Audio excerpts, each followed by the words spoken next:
Hello everyone, this is my ninth video. Um, I'm continuing with this, posting a video every day about the improvements I'm making to try to get a better handle at my sleep, which I will say is improving but isn't 100%.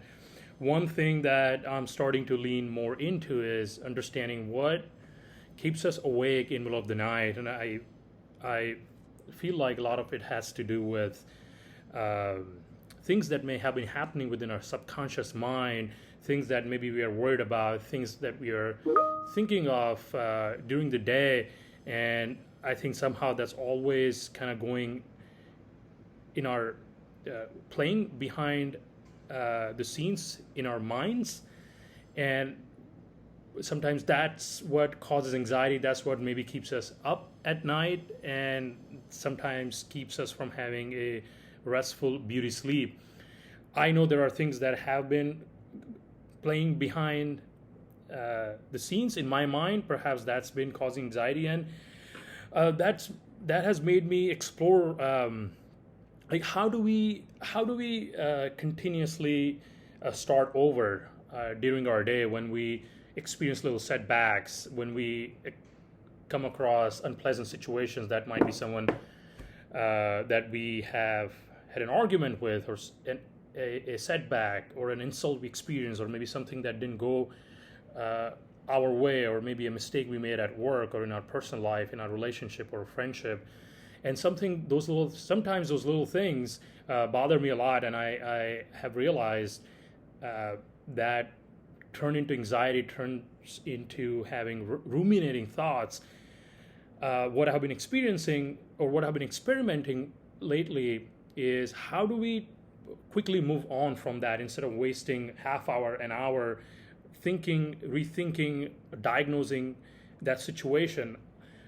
Instead of doing that, how do we quickly move on from that instead of ruminating over it?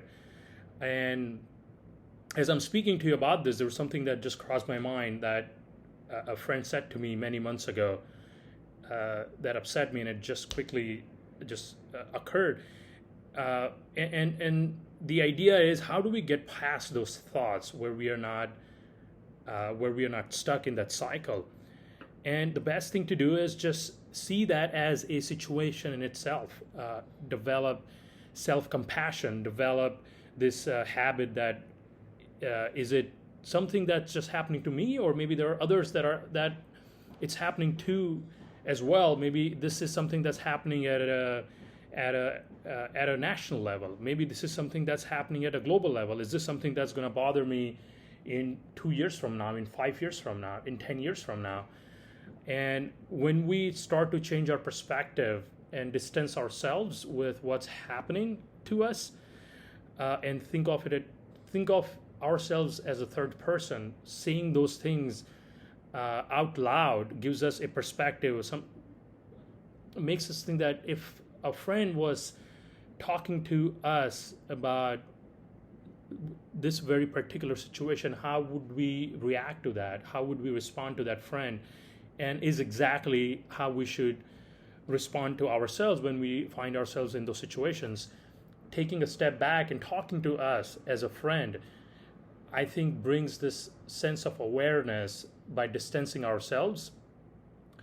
And that's a great way for us to quickly move past those difficult situations, move past those setbacks, and we can continuously start over many times during the day instead of spending half hour, an hour ruminating about something that happened to us, and really telling ourselves that, yes, I'm a human, I made a mistake, I'm going to move on.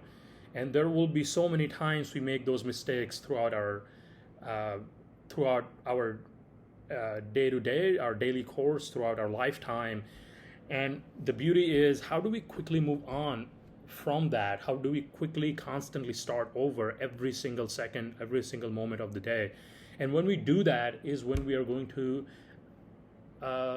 be able to really contribute to a life outside of us, contribute to others, contribute to society. And that's what's going to really bring us joy, which is by making an impact, not doing things just for ourselves. I think that's where we start to find ourselves in this cycle of misery when we're constantly stuck at doing things for ourselves, fulfilling our own desires. But when we take our attention away from ourselves and putting our attention towards others and how we can impact others around us, I think that's when we start to have this feeling of accomplishment and starting to feel or having this sense of joy. And I think that's when we start to feel amazing, put ourselves behind this struggling, difficult thoughts.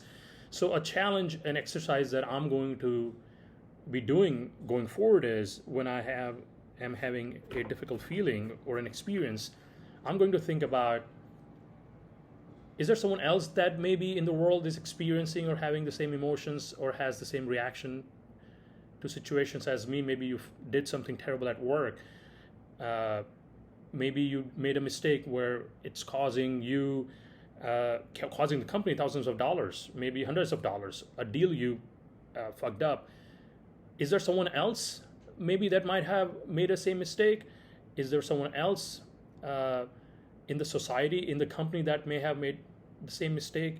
If you elevate yourself to a national level, business people, startup founders, CEOs, they make all kinds of mistakes that cause their companies tons of money. Politicians at global level make tons of bad decisions that cause wars in foreign countries that cause casualty in the order of hundreds of lives. I mean, people make mistakes all the time of different magnitudes, and I think that's the perspective we can bring to our awareness when we are making mistakes or when we are having difficult feelings.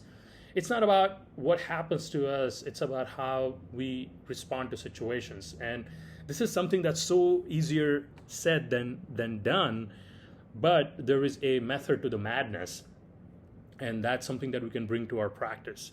So that's going to be my challenge, which is distancing ourselves when we have difficult emotions, when we are experiencing a setback, no matter of what magnitude. That's a challenge. That's an exercise that I'm doing. If you're listening, if you're watching this video, if this is something that you are trying as well, leave a comment, and I would love to hear more about what others are experiencing. Thank you.